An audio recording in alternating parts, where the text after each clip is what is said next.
नमस्कार विद्यार्थी मित्रांनो, मी सौ मधुमालती उमेश बोबडे, उपशिक्षिका, कराड नगर परिषद शाळा क्रमांक 3 कराड। विद्यार्थी मित्रांनो, यापूर्वीच्या पाठांची जर मालिका आपण पाहिली तर तुमच्या लक्षात येईल आपण काय घेत आहोत तर इयत्ता 5वी स्कॉलरशिप मराठीमधील कार्यात्मक व्याकरणाचा भाग आपण अभ्यासत होतो। यापूर्वी काय पाहिलं आपण तर शब्दांच्या जाती, लिंग आणि वचन ह्या घटकांचा आपण अभ्यास केलेला आहे। या घटकांची माहिती आपण घेतलेली आहे। आज आपण काय घेणार आहोत तर आज आपण काळ या घटकाविषयी माहिती घेणार आहोत। आज आपण इयत्ता 5वी मराठी स्कॉलरशिप मधील घटक कार्यात्मक व्याकरण आणि उपघटक काळ काळ हा घटक आपण आज अभ्यासणार आहोत। काळ हा घटक अभ्यासण्यापूर्वी आपण काही वाक्य आहेत ते अभ्यासणार आहोत। पहा, पहिलं वाक्य आहे अजय क्रिकेट खेळतो। अजय क्रिकेट खेळला। अजय क्रिकेट खेळले। ह्या तिन्ही वाक्यामध्ये पहा अधोरेखित शब्द आहे खेळतो, खेळला आणि खेळले।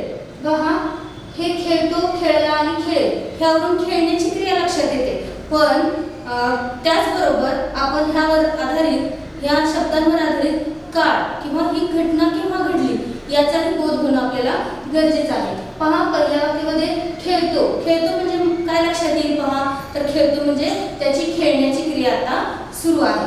त्यानंतर खेळला, खेळला ह्याच्यावरून काय कळालं आपल्याला तर तो क्रिकेट खेळलेला आहे। त्याचबरोबर अजय क्रिकेट खेळेल, खेळेल म्हणजे काय तर तो नंतर क्रिकेट खेळणार आहे, म्हणजे काळ ह्या क्रियापदावरून आपल्या लक्षात येतो। तर त्याबरोबर पहा आपण काळ काळ म्हणजे काय हे आता अभ्यासणार आहोत। काळातील क्रियापदावरून क्रिया केव्हा घडली याचा जो बोध होतो त्यास काळ म्हणतात। पहा, वाक्यातील क्रियापदावरून क्रिया केव्हा घडली याचा जो बोध होतो त्यास काळ म्हणतात। पहा, मगाची जी क्रियापद होती त्यावरून आपल्याला लक्षात आलं की खेळतो म्हणजे खेळण्याची क्रिया सुरू आहे, खेळला म्हणजे खेळण्याची क्रिया घडून गेली आहे आणि खेळेल यावरून आपल्याला कळालं की तो क्रिकेट नंतर खेळेल, म्हणजे जी ही क्रियापदावरून आपल्याला कळालं की क्रिया केव्हा घडली याचा जो बोध झाला यालाच काय म्हटलं जातं तर काळ म्हटलं जातं। त्यानंतर पहा काळाचे प्रकार। आज आपण हे काळाचे 3 प्रकार अभ्यासणार आहोत। काळाचे 3 प्रकार आहेत। पहिला प्रकार आहे वर्तमान काळ, दुसरा प्रकार आहे भूतकाळ आणि तिसरा प्रकार आहे भविष्यकाळ। हे तिन्ही जे घटक आहेत हे प्रकार आहेत ते खूप महत्त्वाचे आहेत। पहा, पुढे आपण जेव्हा पुढच्या वर्गामध्ये जाणार आहोत तेव्हा आपल्याला ह्या तिन्ही प्रकारांचे उपप्रकार आहेत ते अभ्यासायचे आहेत। त्यामध्ये पूर्ण, अपूर्ण, रीतिकाळ हे असे जे वेगवेगळे प्रकार आहेत ते आपल्याला अभ्यासायचे, पण आता आपल्याला ते उपप्रकार नाही तर हे मुख्य 3 प्रकार समजून घ्यायचे। चला तर पहिल्यांदा आपण अभ्यासूया वर्तमान काळ। पहा, वर्तमान काळ अभ्यासताना आपण ही वाक्य आपण अभ्यासूया। पहा, मी आंबा खातो, तो अभ्यास करीत आहे, ती गाणे गाते, सुरेश पत्र लिहित आहे। वाक्य समजून घ्यायचे। पहा, मी आंबा खातो, खातो म्हणजे इथे आपल्याला काय लक्षात येते तर आंबा खाण्याची क्रिया चालू आहे, म्हणजे आंबा तो खात आहे, मी खात आहे किंवा ती एखादी व्यक्ती आहे ती आंबा खात आहे। तो अभ्यास करीत आहे, करीत आहे यावरून काय लक्षात आलं तर तो मुलगा असेल काय करतो आहे तर अभ्यास करत आहे, म्हणजे त्याची अभ्यास करण्याची क्रिया चालू आहे। त्यानंतर ती गाणे गाते, गाणे गाते म्हणजे तिची गाण्याची क्रिया आता सुरू आहे। त्यानंतर सुरेश पत्र लिहित आहे, लिहित आहे याच्यावरून काय लक्षात येतं आपल्याला तर सुरेशचं पत्र लिहिण्याचं काम सुरू आहे। खातो, करीत आहे, गाते, लिहित आहे ह्यावरून आपल्याला लक्षात आलं की ह्या क्रिया ज्या आहेत वाक्यातल्या ते आता सध्या चालू आहेत आणि म्हणूनच वर्तमान काळाची व्याख्या अशी केली जाते क्रियापदाच्या रूपावरून क्रिया आता घडते आहे असे जेव्हा समजते तेव्हा तो काळ वर्तमान काळ असतो। पहा, क्रियापदाच्या रूपावरून आपल्याला काय कळतं की क्रिया आता घडत आहे, हे आपल्याला कशावरून लक्षात आलं तर क्रियापदाच्या रूपावरून समजलं आणि त्यावरूनच आपण काय ठरवायचं आहे की तो वर्तमान काळ आहे। वाक्य कोणत्या काळाचं आहे तर वाक्य वर्तमान काळाचं आहे हे आपण समजून घ्यायचं आहे। त्यानंतर पहा, पुढचा काळाचा प्रकार आहे भूतकाळ। त्यासाठी काही वाक्य आहेत। पहा, राम शाळेत गेला, तिने पुस्तक वाचले, राजूने नाटक पाहिले, अनिरुद्धने व्यायाम केला. पहा, राम शाळेत गेला म्हणजे रामची शाळेत गेल्याची क्रिया झालेली आहे, तो शाळेत पोहोचलेला आहे. तिने पुस्तक वाचले, इथं पुस्तक वाचण्याची क्रिया घडलेली आहे. राजूने नाटक पाहिले म्हणजे राजूने नाटक पाहण्याचं काम केलेलं आहे किंवा ती घटना घडलेली आहे. अनिरुद्धने व्यायाम केला म्हणजे अनिरुद्धने व्यायाम करण्याचं काम केलेलं आहे.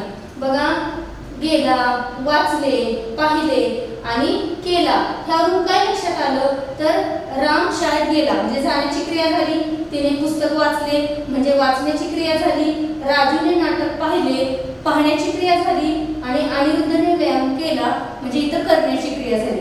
ह्याच्यावरून आपल्याला भूतकाळ म्हणजे काय हे समजून घ्यायला खूप सोपं जाईल. पहा, जेव्हा क्रियापदाच्या रूपावरून क्रिया पूर्वी घडून गेलेली आहे, ह्या सर्व वाक्यातल्या आपल्या लक्षात आलं की ह्यातल्या क्रिया पूर्वी घडून गेलेल्या आहेत आणि असे जेव्हा समजते तेव्हा तो काळ भूतकाळ असतो. पहा, भूतकाळ कधी असतो तर जेव्हा क्रियापदाच्या रूपावरून क्रिया पूर्वी घडून गेलेली आहे असे समजते तेव्हा तो काळ भूतकाळ असतो. खूप ओळखायला खूप सोपं आहे. घडून गेलेल्या काळावर जी क्रियापद आहे ती लक्षात घ्यायची आणि वाक्यातील काळ ओळखायचा आहे. त्यानंतरचं काळाचा प्रकार आहे भविष्यकाळ. बघा, त्यासाठी आपण उदाहरण अभ्यासूया. उद्या परीक्षा संपेल, मी गावाला गेलो असेल, राजू आंबा खाईल, तो अभ्यास करेल. ही वाक्य सुद्धा आपण अभ्यासणार आहोत. पहा, उद्या परीक्षा संपेल.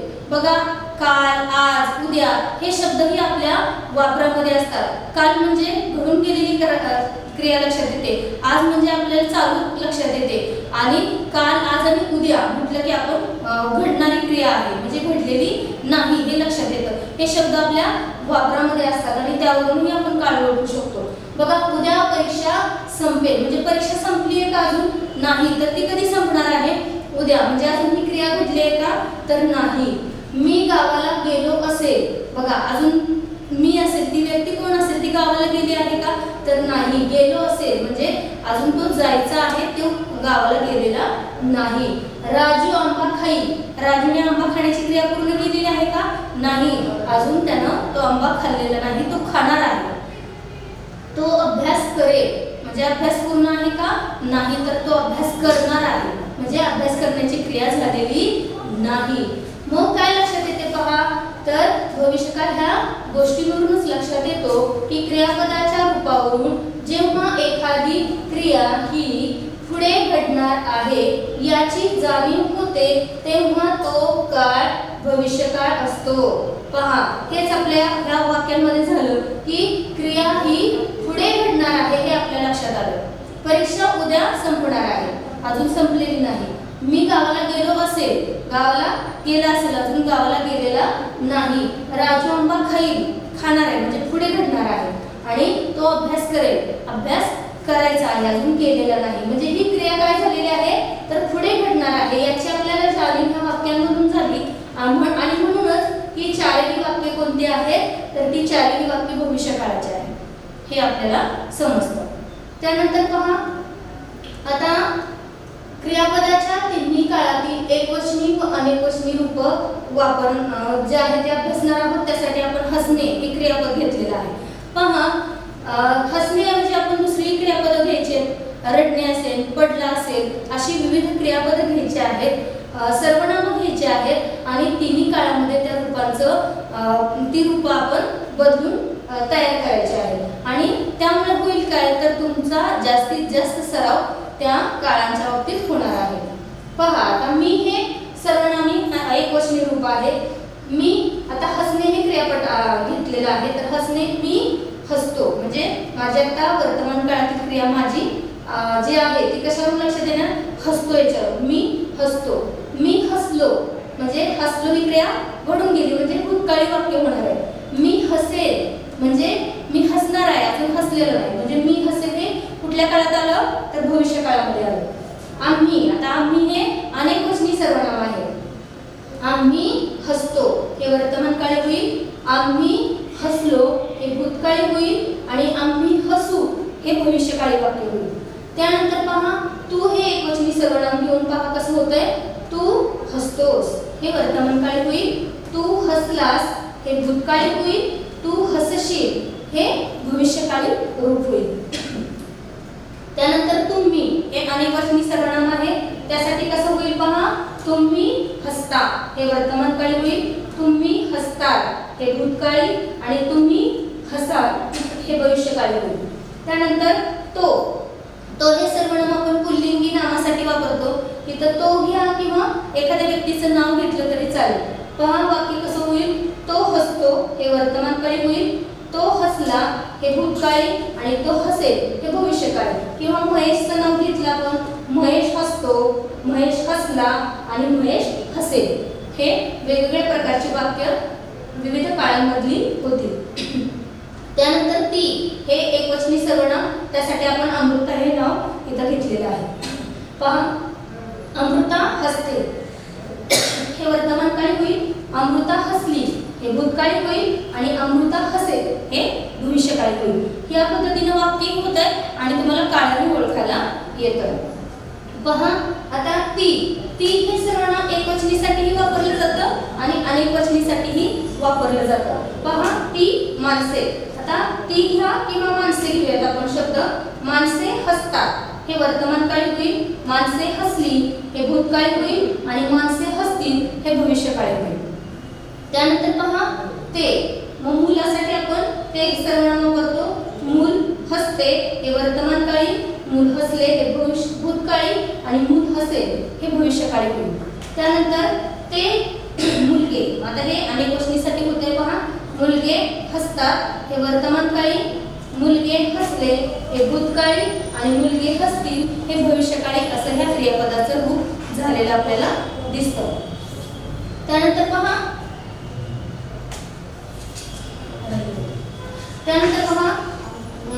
काही प्रश्न परीक्षेमध्ये कशा प्रकारचे विचारले जाऊ शकतील याचाही आपण अभ्यास करणार आहोत. प्रश्न कशा स्वरूपाचे असतात पहा. खाली वाक्यातील वर्तमानकाळी वाक्य ओळखा. हे खाली जी दिलेली वाक्य आहेत त्यातील वर्तमानकाळी वाक्य आपल्याला ओळखायचं आहे आणि ते कशावरून ओळखणार आहोत, तर क्रियापदावरून ओळखणार आहोत. पहा पहिलं वाक्य, आई गोष्ट सांगेल. दुसरं वाक्य आहे, आईने गोष्ट सांगितली होती. तिसरं वाक्य आहे, आई गोष्ट सांगत असते. आणि चौथं वाक्य आहे, आईने गोष्ट सांगितली. पहा लक्षात घ्या, पहिलं वाक्य आई गोष्ट सांगेल.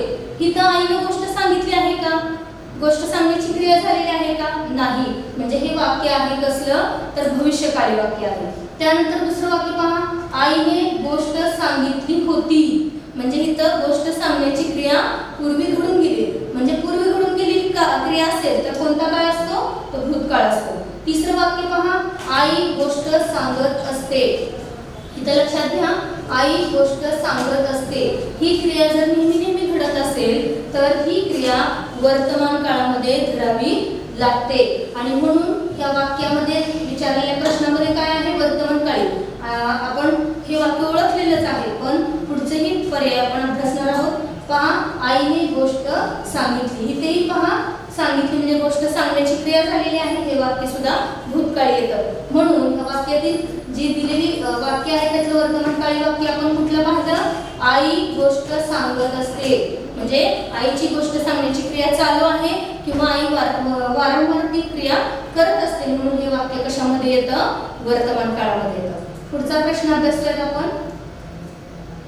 पुढील दिलेल्या क्रियापदातून भूतकाळी क्रियापद ओळखा. जी क्रियापद दिली आहेत त्यातलं भूतकाळी क्रियापद ओळखायचं. भूतकाळ म्हटलं की लक्षात घ्यायचं पूर्वी घडून गेलेली क्रिया. आता पहा उठला, पहा उठला, उठतो, उठेल आणि उठत असतो. हे सगळे क्रियापद नीट लक्षात घ्यायची. साधारणतः एखादं वाक्य डोळ्यापुढे ठेवायचं आणि मग क्रियापदाचा अर्थ लावून ते कुठल्या काळातलं आहे ते ओळखायचं. पहा उठला, आता उठला म्हणजे उठण्याची क्रिया झालेली आहे. मग होऊन गेलेली क्रिया असेल तर कोणता काळ असतो, भूतकाळ असतो. त्यानंतर पहा उठतो, उठतो म्हणजे उठण्याची क्रिया चालू असेल, चालू क्रिया असेल तेव्हा कोणता काळ असतो, वर्तमान काळ असतो. त्यानंतर उठेल, उठेल म्हणजे उठण्याची क्रिया झाली आहे का, नाही. म्हणजे उठण्याची क्रिया व्हायची आहे म्हणून इथं कोणता काळ येणार आहे? भविष्यकाळ येणार आहे. आणि उठत असतो हे सुद्धा काय येणार आहे?